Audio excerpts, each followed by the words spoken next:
So my name is Jill Kaminsky, and my maiden name is Chodorov. And so my Kaminsky is, again, my married name. What I'm researching is my father's side, Chodorov, but the most of the information I've received is through the Brown name, Joshua Brown, who was Brona, and he was born Capote. So there's many different names that the names were changed. We know how that goes.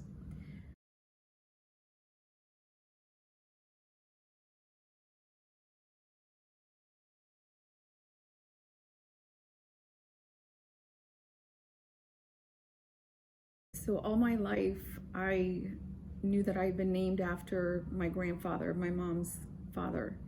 And his name was Joshua Brown. My name is Jill. And I knew that he was an architect and that he designed Tavern on the Green in Central Park. And I also knew that he designed the house where my mother grew up in Staten Island. And it was I heard it was just an amazing house.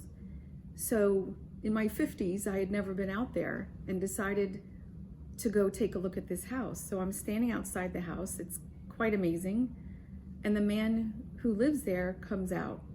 And I said, I'm sorry, I'm staring at your house, but my grandfather designed it and built it. And he says, you mean Joshua Brown? And I said, how can you possibly know his name? This house is 100 years old. And my grandfather is actually buried in the cemetery, Jewish cemetery right 5 minutes from this house. So I went to the cemetery where I had never been, and it just piqued my interest to learn more about him. And I started doing some research and came across your genealogy class through Center for Jewish History and signed up. And that's what got me started. So after I took your class and you told me about what kind of resources you have here, I went online on the website where you can do research, and I started entering names. And something compelled me to enter Ida Hoffman, who I've also heard a lot about over my life. And Ida would be my great-grandaunt. So great-grandmothers, so my mom's mom, her sister. And I had always heard all my life that she started orphanages in Palestine right after World War I. And I typed in Ida Hoffman, and there it was, the Ida Hoffman collection. And at first I thought, well, it's not my Ida Hoffman, why would they have a whole collection on her?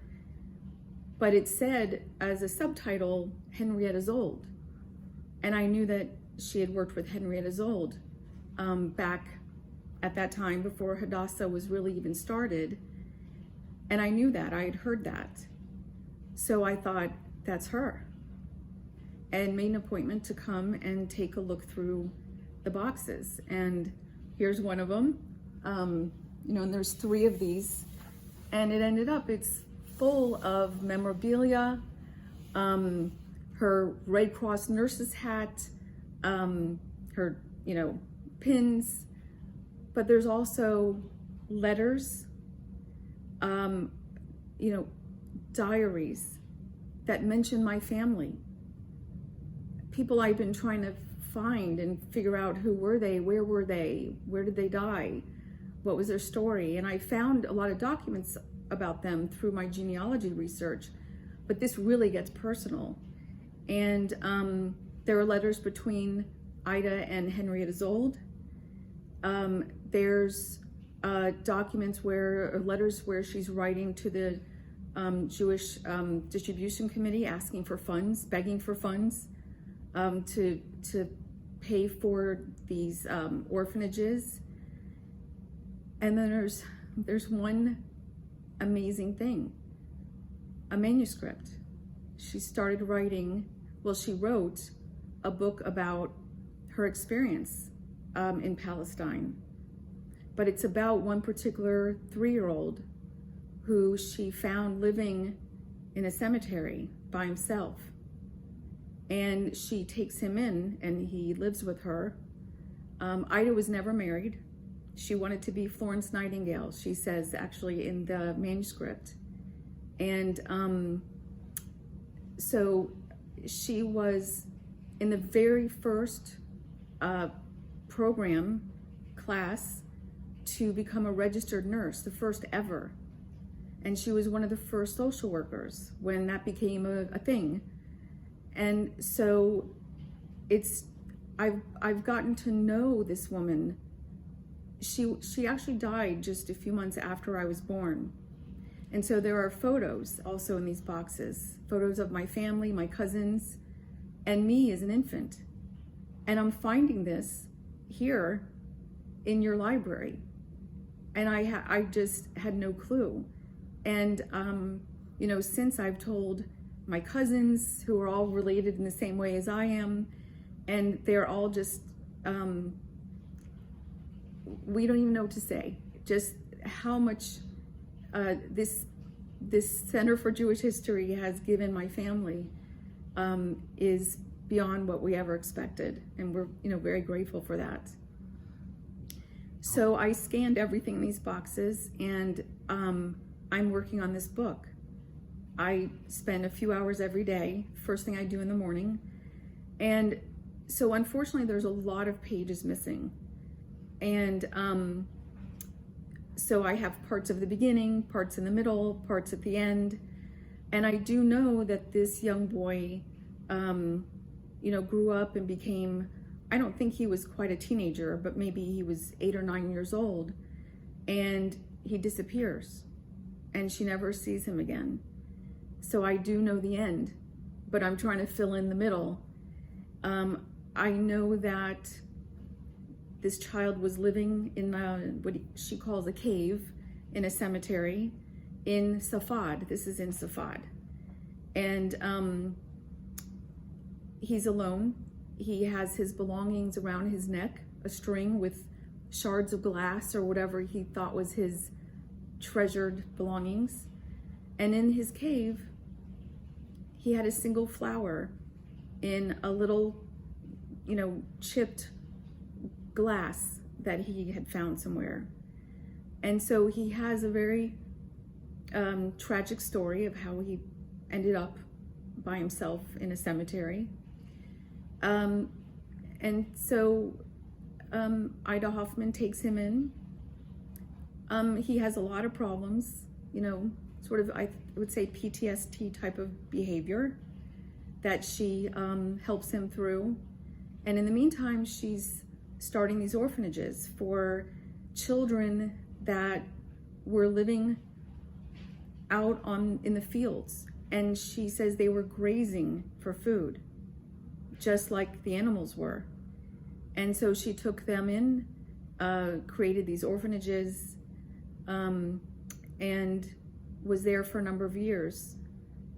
And in here, in her diaries, I'm learning more about her life. So she went to Safad in 1918. And what had happened in Safad was a lot of the, you know, adults or fathers fought in World War I, or I believe, you know, there was the British occupation, and but then there was the epidemic of typhoid, which wiped out the town, except for the children. So there were, she says she had 480 children who she housed and educated. And then, you know, they were still young, 12, 13, 14 years old, but she had trained the girls to sew and the boys to be farmers, to farm, and was able to get some of them jobs. And then some of them somehow made it to the United States. And then she also helped bring orphans from Warsaw to Palestine. So there's some of that information, and there's photographs. There's photographs of her with these orphans in Safad, And the orphans, I mean, they're wearing sacks, like literally just, the material that you would make a sack out of, and just so thin and malnourished. And she talks about in her diary, in the book manuscript, of how she put together a soup kitchen, how she had to get the funds to do that, how she put together the funds to educate these children. And I haven't even gotten through the whole manuscript. I'm still in the middle of it, so I'm still learning, and I'm still going through all the information I found in these boxes. But it's like, having heard about her all my life, I feel like I know her personally now. I know about her. She talks about when she cried and why she cried herself to sleep. And it's very powerful. And it's, I've learned through my genealogy research that if we don't know about our ancestors, we're like a tree without roots. And once we know where we came from and who we came from, we know ourselves, and it's not just our own lineage, but our lineage as Jewish people. You begin to really know who we are, how we suffered, how it's come into our lives today, how we can heal, the ancestral healing that we all need to do. Any people that have been persecuted have so much healing to do, and it passes down in our DNA. And by researching our own families and finding death certificates and birth certificates and census, the book of residence with our families' names on them when they were 5 years old, with their parents. And the very hard part that I know I've experienced, and I'm probably every Jewish person or most, is I've discovered so much about my family who perished in the Holocaust.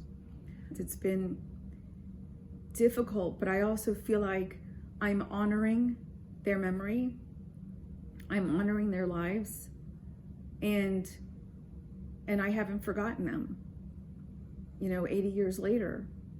And so by having these documents, I can remember, I can celebrate their weddings and celebrate their births and mourn their deaths. And I feel like I'm helping them in their deaths, know that there are people who still remember them and honor them. I'm looking forward to honoring Ida by finishing her manuscript, and I'm committed to doing that.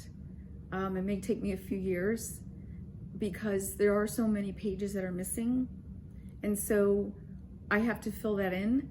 But I'm finding that in her diary, she talks a lot about this and what was going on and the people she was meeting, why she was crying, what was so difficult. And so I think I'll be able to piece together a lot. So that's the most exciting thing for me, and just also having her diaries and having such personal information in there that I would never have known about her and her mother, who would be my great-great-grandmother, and my great-great-grandfather, and my great-grandmother, who would be her sister. So I have more personal information that I don't even think my mother doesn't know. And I'm going to be filling her in. As a matter of fact, all the research I've done, all the genealogy research, I've told my mother about, and my cousins. And we've sat for hours talking about these things. And it's just allowed us, we've even said to each other, oh, okay, that explains that about our family and about behaviors now, personalities now, and how that matches and makes sense now based on what we're learning about our family going back 150, 200 years. So this is something that's become very interesting to me. And I'm putting together a workshop on ancestral healing that I'll be offering a workshop. So I can be reached either by cell phone at 202-390-9800, or my email is jill.kaminsky@icloud.com.